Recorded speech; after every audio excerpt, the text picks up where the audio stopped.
ಯೋಗಕ್ಷೇಮಂ ವಾ ಆದಾಯಾಹಂ ಭೂಯಾಸಮುತ್ತಮ ಆವೋಃ ಮೂರ್ಧಾನಾಮಕ್ರಮೀಂ ಅಧಸ್ಪದಾನ್ ವಬುದ್ವಾಸದ ಮಂಡೂಕಾಃ ಇವೋದಕಾನ್ ಮಂಡೂಕಾ ಉದಕಾದೀವ. ಋಷಭ ಸೂಕ್ತದಲ್ಲಿ ಕೊನೆಯ ಮಂತ್ರ ಇದೆ. ಭೀಮಸೇನ ದುರ್ಯೋಧನಾದಿಗಳಿಗೆ ಹೇಳ್ತಿದ್ದಾನೆ, ನೀವು ಏನನ್ನು ಗಳಿಸಿದ್ದೀರಿ ಸಂಪತ್ತನ್ನು ಮತ್ತು ನೀವೇನನ್ನು ಉಳಿಸಿದ್ದೀರಿ ಅದೆಲ್ಲವನ್ನು ಕೂಡ ನಾನು ಕಿತ್ಕೊಂಡಿದ್ದೇನೆ.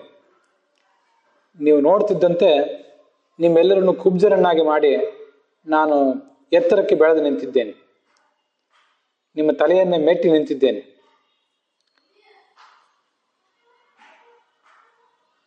ಈ ಮಳೆ ನೀರಿನಲ್ಲಿ ಕಪ್ಪೆಗಳು ಚೀರಾಡಿದಂತೆ ನೀವು ಕೂಡ ಚೀರಾಡಿರಿ. ನನ್ನ ಕಾಲಿನ ಅಡಿಯಲ್ಲಿ ಸಿಕ್ಕಿಬಿದ್ದಿದ್ದೀರಿ, ನಿಮಗೆ ತಪ್ಪಿಸ್ಕೊಳ್ಳಿಕ್ಕೆ ಆಗ್ತಾ ಇಲ್ಲ.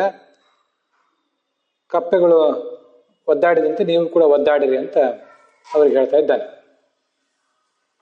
ಅಹಂ ನಾನು, ವಹ ನಿಮ್ಮ, ಯೋಗಕ್ಷೇಮಂ, ಯೋಗ ಅಂದರೆ ಗಳಿಕೆ, ಕ್ಷೇಮ ಅಂದರೆ ಉಳಿಕೆ, ಇವನ್ನ ಆದಾಯ ಕಸಿದುಕೊಂಡು ಉತ್ತಮ ಶ್ರೇಷ್ಠನೋ ಭೂಯಾಸಂ ಆಗುವೆನು, ನಾನು ಶ್ರೇಷ್ಠನಾಗ್ತೇನೆ ಅಂತ, ನಿಮ್ಮನ್ನೆಲ್ಲರನ್ನೂ ಮೀರಿ ನಾನು ಬೆಳೆದು ನಿಲ್ತೇನೆ ಅಂತ ಅವನ ತಾತ್ಪರ್ಯ.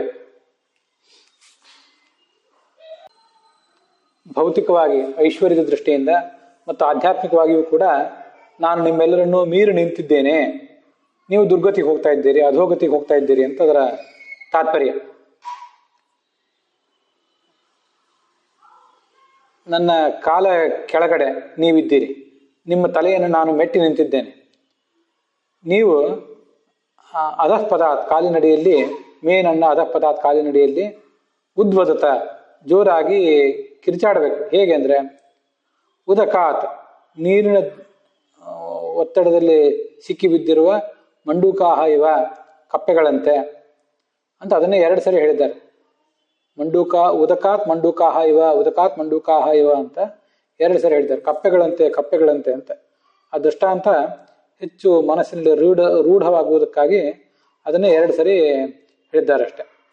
ಹೀಗೆ ನನ್ನ ಕಾಲ ಅಡಿಯಲ್ಲಿ ನೀವು ಸಿಕ್ಕಿಬಿದ್ದು ಆಕ್ರಂದನ ಮಾಡ್ತಾ ಇದ್ದೀರಿ, ನಿಮಗೆ ಉಳಿಗಾಲ ಇಲ್ಲದಂತಾಗಿದೆ ಅಂತ ಅದರ ತಾತ್ಪರ್ಯ. ಅನೇಕ ಕಡೆ ನಾವು ಭೀಮಸೇನನ ವಿಗ್ರಹವನ್ನು ನೋಡದೆ ಹೋದ್ರೂ ಕೂಡ ಹನುಮಂತನ ವಿಗ್ರಹವನ್ನಾದರೂ ನೋಡಿರ್ತೀವಿ. ಅವನ ಕಾಲ ಕೆಳಗಡೆ ರಾಕ್ಷಸರು ಇರ್ತಾರೆ. ಯಾವುದಾದೊಂದು ರಾಕ್ಷಸನ ಶರೀರವನ್ನು ಮೆಟ್ಟಿ ನಿಂತು ಆ ಹನುಮಂತ ತಾನು ಕೈಯಲ್ಲಿ ಗದೆಯನ್ನ ಮತ್ತೆ ಪರ್ವತವನ್ನು, ಸಂಜೀವನ ಪರ್ವತವನ್ನು ಹಿಡಿದು ನಿಂತ್ಕೊಂಡಿರ್ತಾನೆ.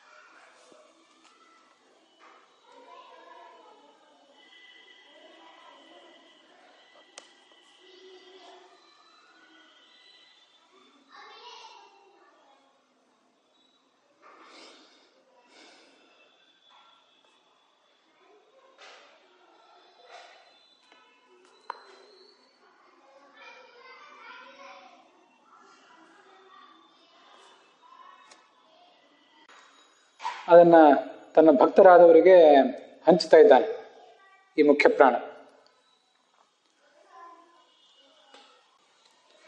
ಹೀಗೆ ಆ ಶತ್ರುಗಳನ್ನ ನಾಶಪಡಿಸಿರುವಂಥ, ಶತ್ರುಗಳನ್ನು ಸದೆಪಡಿಸಿರುವಂಥ ಆ ಮುಖ್ಯ ಪ್ರಾಣನ ರೂಪದ ಒಂದು ಉತ್ತಮವಾದಂಥ ಧ್ಯಾನದ ವಿಷಯವನ್ನು ಇದು ನಮಗೆ ಕೊಡ್ತಾ ಇದೆ. ಶತ್ರುಗಳು ಅಸಹಾಯಕರಾಗಿರುವುದನ್ನು ಕೂಡ, ಆಕ್ರಂದನ ಮಾಡ್ತಿರುವುದನ್ನು ಕೂಡ, ಅವನ ಕಾಲು ಬುಡದಲ್ಲಿ ಬಿದ್ದಿರುವುದನ್ನು ನಾವು ಅನುಸಂಧಾನ ಮಾಡಬೇಕು. ನಮ್ಮಲ್ಲೇ ಇರುವಂತಹ ದುರ್ಗುಣಗಳು ಹೀಗೆ ಪ್ರತಿನಿತ್ಯ ಅವನ ಗದಾ ಪ್ರಹಾರಕ್ಕೆ, ಅವನ ಪಾದ ಪ್ರಹಾರಕ್ಕೆ ಸಿಕ್ಕು ನುಚ್ಚು ನೂರಾಗಿವೆ.